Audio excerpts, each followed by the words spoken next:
Silverstone, 5 kilometres, 3 and a bit miles, 17 turns, dry and clear. The air's 15 degrees, the track temperature 25 degrees. It's a perfect day to go racing, so let's not wait any longer. The Wiesmann GT leading car into the pit lane. Pole man Dimitri Engelbert on the left-hand side of the picture with Thomas Akari alongside. They're looking ahead above the track to the gantry for the green light that says 2009 is go! And we're off. 20,000 horsepower banging down the main straight at Silverstone into turn one. It comes. Akari's got the jump on Engelbert. The Audis have swapped places, I believe, and everybody else pretty much in grid order as they run down towards Maggots and Beckett's, and it isn't over yet. Engelbert comes straight back at Thomas Akari, and through he goes, back into the lead. So the Audi's indefinitely in the wrong way round there, and Christopher Mies has got past Nicholas Armindo to take third place. But it's Morgan from pole position, leading the Hexis Aston Martin of Thomas Akari, who we know from last year, very, very quick. One of several drivers in with a shout at the title by the time we got to the end of the season. And still in pretty much grid order, number 7 there. That's the highest place Ferrari. Paolo Bonifacio in 7th place behind the Morgan of Gale Lesoudier. And behind him, he's got the Corvette, driven by Luca Piri, number 17, yellow and silver. Oh, he did have, but he hasn't now. Piri's gone back a place. And the Audi's closing right up on Thomas Akari and on each other as well. That's going to be a struggle. Those cars have just got quicker and quicker all weekend. They look so well planted in the fast corners, really living up to the R8's road-going reputation. And and there's a spin there, going backwards. That's Gale Lesoudier.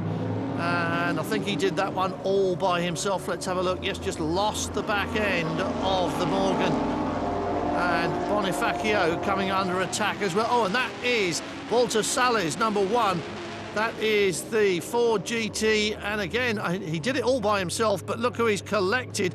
The Aston Martin of British GT champion James Gornall. That's David Loix in the Porsche bouncing over the grass, and that's a shame for the British GT duo. We've got a late deal to come here and race in this championship, and that radiator means they'll be in pit lane and out of action any time now. Morgan leads it. Audi plus Audi battling behind the Aston Martin of Akari, and that is the end of the line, and it's not all over yet. And that's the number 4 Aston Martin of Manuel Rodriguez, touched with Gilles Vanelay. Vanelay got away with it. That's the Callaway Corvette, out with a little bit of smoke. We've seen that from the gearbox before, and there's another touch as well. It's happening all over the place. Bonifacio passed by Jaromir Juric, and they had a little stab together there, and Chris Niarchos has closed right up in the Ferrari. He's sharing with Chris Goodwin for this weekend only. Bonifacio trailing smoke. He's obviously been tagged, and there's bodywork rubbing on the wheel. It might burn away, or he might have to stop. Our first look at the Jaguar today at Silverstone as well, as the whole field queues up to get past the Ferrari. He's going to have to do a whole lap like that before he can come into the pits. Mies and Armindo, Audi versus Audi, and Phoenix versus Rosberg. The Morgan just getting away a little bit, but I think Thomas Akari's got the gap pegged, but he's got mirrors full of Audi, and he's going to have to think about that, and they're thinking about each other. Had a look down the inside, but there was no room. Just settle back. Here's the view back from on board with Thomas Akari in the Hexis Aston Martin. At those two Aston Martin objects on the onboard camera could be closer than they appear. How did he do that? Nicholas Armindo straight-lined the approach to the corner there. Somehow or other he missed everything and bounced off the grass. And he survives to carry on. Let's have a look at that again. Ducks out ever so late on the brakes, nowhere to go but the grass, but he threaded his way between the other two, goes over the infield and comes back out onto club, and into the pits comes the 101 car, Lesoudier to Maxime Martin. Has been an early pit stop, and it's not the first though. Pascal Ballet handing over the number 14 Ferrari to Jonathan Sickart. And Marcus Gedlich has parked that Zakspeed Viper very firmly in the wall, just taken it over after the pit stops, and his race very short indeed. Johan Boris Shire taking over from the race leader. They came in with 2 seconds in hand. Pit lane's very busy, everybody else is in. I saw the 2 Audis in the background there. Thomas Ackery also coming in. He'll hand over to Julian Rodriguez. He was 2 seconds behind the Morgan, 2 seconds ahead of the 26 Audi, which is also in this lap. How will they fare? They have to take a minimum of 70 seconds from pit in to pit out. It's about a 22-second drive-through. It's the end of the day for the number 7 car. Claudio Ricci's taken it over, but he's not going any further. The pit lane is open for a specified time. They must take no less than 70 seconds or come back and pay a stop-go. And let's see how they rejoin. This is the race leader at the moment on track. That is the Morgan, and that Aston Martin is going to slot right in behind it. All of those, there it is, just a glimpse of it. So Johan Boris Shire in the leading car. There is Rodriguez, and there's the Audi right behind. So they've been into the pits, changed drivers and come out again and rejoined, not only in the same place, but almost with the same gaps between them as well. That's how close it is in GT3.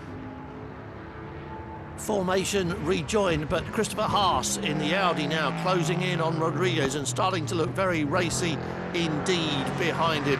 And the Audis haven't just been getting faster and faster all weekend, they've been getting faster and faster all race, and it's only a question of time. Rodriguez will admit, I'm sure, he's not the driver that Thomas Ackery is, and although Ackery was able to keep the Audis behind him, Julian Rodriguez can't do that. And as you saw, the Audi just went slicing past without putting up a fight from the Aston Martin. Clever driving from Rodriguez, and that's the number 1 car. Salles to Much, but it's been in the wars as we saw. And that might be the end of the line for that. This might be the end of the line for Morgan as well. Pole and race leadership. But that Audi with Christopher Haas at the wheel is going so quickly. Haas, of course, you'll know from GT4 last year with the crossbows, a very accomplished driver, and he made that look so neat and tidy. Found room, found track position, and just made the pass at a place of his choosing. Didn't have to wait for a braking zone. So not so hot for Morgan. And this is Diego Alessi in the Corvette holding up the Ford GT and Tim Bergmeister in the Porsche behind him. The back end of that Corvette's all over the place. The tyres are shot. Florian Gribber on the grass there, forced wide because Alessi was watching the Porsche, and he ran the Ford GT out onto the grass. But in the corners, the back end of this Corvette is moving about all over the place, and I'd advise them to keep their distance. How long can Diego Alessi keep those 2 behind him with that Corvette? Oh, and that's a shame for Audi in the lead of their first race, and that looks like a wheel bearing problem. They're looking for vibration. That means Morgan, though, is back in front. So Johan Boris Shire goes back into the lead of this, and now he's just yards away from converting Morgan's first GT3 pole into its first GT3 win. How about that? Morgan takes the checkered flag at Silverstone. Fantastic result for Morgan on home ground. The first GT3 pole position, followed by their first GT3 win, and both drivers pretty much ecstatic about the result. Congratulations, Johan. It certainly was an unexpected performance in the Morgan there. Yeah, we work on the team all the time. He gave me a fantastic car, and my team keeper take a good start. He gave me a car at the first position. For the team, for the bank, it's very well.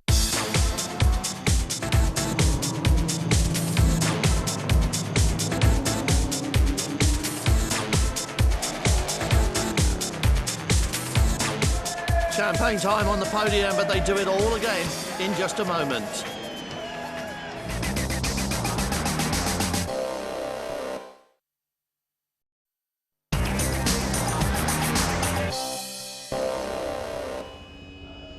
It's Sunday afternoon at Silverstone. It's round 2 of the FIA GT3 European Championship, and they're lining up on the grid with, once again, a Morgan in pole position, but it's a different one. Today it's the 101 car, put there by Maxime Martin. Second place goes to the original GT3 champion, Sean Edwards, in the number 19 Porsche. And behind him is the Corvette we saw in race 1 of Diego Alessi. His turn to start the race today rather than take over when the tyres are shot. And that's his co-driver there, Luca Perry, saying, please don't do that to the tyres like I did yesterday. Formation lap, 1 hour race, compulsory pit stops, driver changes, everything to play for. The pace car has pulled off. They're rolling round onto the start-finish line. If the starter is satisfied that all is in order, he turns the light green and round 2 is underway. Can the Morgan keep the Porsche behind it today? Can he keep the Corvette behind it? Well, Diego Alessi is right alongside Sean Edwards going into turn 1. Edwards so keen to get past the pole man that I think he let the Corvette slip through, side by side, running down the hill towards Maggots, and it's Morgan, Corvette, Porsche, Ford GT, Aston Martin. Look at the gap that Morgan has got now, just easing away from the rest of the field. They're all having their little battles. There's the surviving Zach Speed Viper, and that's Sasha Burt going up the inside of yesterday's winner in his haste to get on with this one. Just settling down a little bit. Maxime Martin, your race leader then. Alessi in second, has now got Lunardi in third place, getting very aggressive. Sean Edwards wants that place back as well. Up the inside, there's a little touch, or is there? Did Dino Lunardi just lose the back end there, or was there contact? There's not a mark on the Porsche, and I think Lunardi might just have let it slip away from him. He was rather wide there, invited Edwards alongside, and then couldn't turn in, and I think that's what cost him. So Edwards gets the plate. Everybody's gone past him in that spin now. That's Sasha Burt in the Viper, and Lunardi wide at the exit of Woodcote. But there's no problem for Maxime Martin in the lead. Alessi in second place. Edwards is in third place. And behind that, it's Rodriguez in the Aston Martin. And Thomas Much behind that, the survivor for Ford GT. Much, one of the 2 drivers in with a shout at the title last year. And this is more activity midfield. That's the other Porsche. Tim Bergmeister making his way past a sea of Ferraris there. Stefano Gattuso was the last one in number 8 to get gobbled up there. And there's been a lot of shuffling going on since they qualified and started the other way round. So Bergmeister just redressing that one.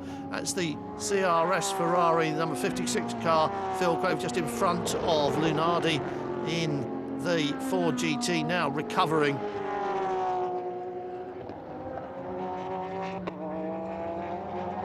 Callaway cars side by side in the pack.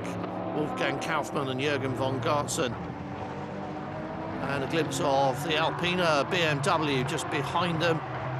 Haven't seen much of BMW during this race. Oh, and that's another one that we didn't want to see. That's the Pierre Brice Menard car, and that's the number 9 Aston Martin of Marcello Zani in the gravel. Well, he's the team boss, so he can't get into any trouble for that.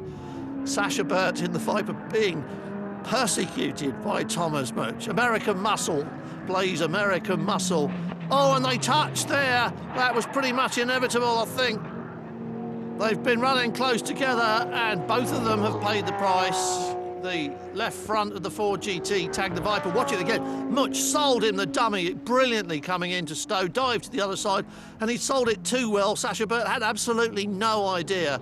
Took his normal line, and it was full up with Ford GT. And that's the number 1. Morgan in the pits getting cold air blown into the engine, which isn't right, really. And that's not right at all. Let's see what... Oh, dear, what happened there? And that Porsche just mounted the back end of the 29 Ford GT. Running into Copse, forgot that he had to brake to make the turn and just ran out of road and had nowhere to go. Pit lane very busy indeed now. Here comes the race leader. This is 101.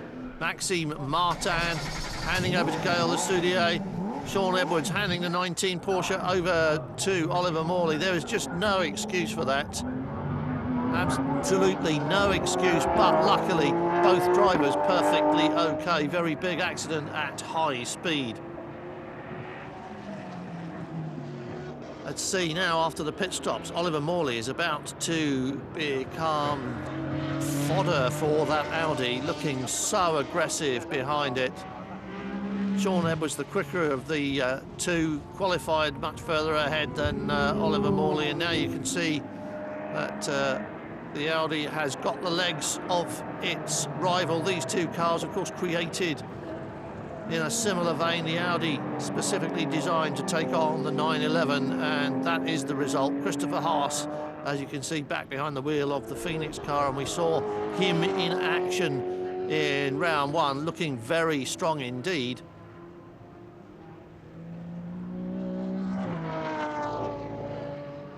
And the Audi looking, oh dear, looking so well planted, and that isn't Leonardo Maddalena. His turn to spin the number 9 car, and just lost it all by himself. Well, yes, it was all going wrong coming out of the previous corner, wasn't it? The back had gone and he couldn't just get it gathered up and turn. Morley all over the grass as he gets jumped by Thomas Ackery, or tries to get jumped. Ackery, the quicker of the two Aston Martin drivers in this number 3 car, and there it is. And I think you just saw the Audi at the bottom of the picture also get a pass. I think that was Christopher Mies passing Rodriguez in the number 4 car. So 2 overtaking manoeuvres in the same picture. Lloyd Lamarca has called it a day, and I don't know whether he's parked it there or whether something's gone wrong with that car. It's just on the infield. And look at the pace of this Audi. Luca Piri in the 17 Corvette simply doesn't have an answer. And once again, the Audi coming on strong towards the end of the race. We saw exactly this yesterday. Then we saw that run halted. There's a replay of that very neat pass, and it was just done on power, wasn't it? And then a little bit later on, the brakes got it stopped and turned, and that's Thomas Ackery in the Aston Martin. That shouldn't be stopped or turned. He's had a little moment and now rejoins. That's going to cost him a place. Here's the race leader on his last lap. Gael Lesudio is going to make it 2 in a row for Morgan. What about that? 2 poles, 2 race wins. It couldn't be much better for the local team. Well, it's a French team, but the car's made just up the road in Worcester at Malvern Link. There's the checkered flag.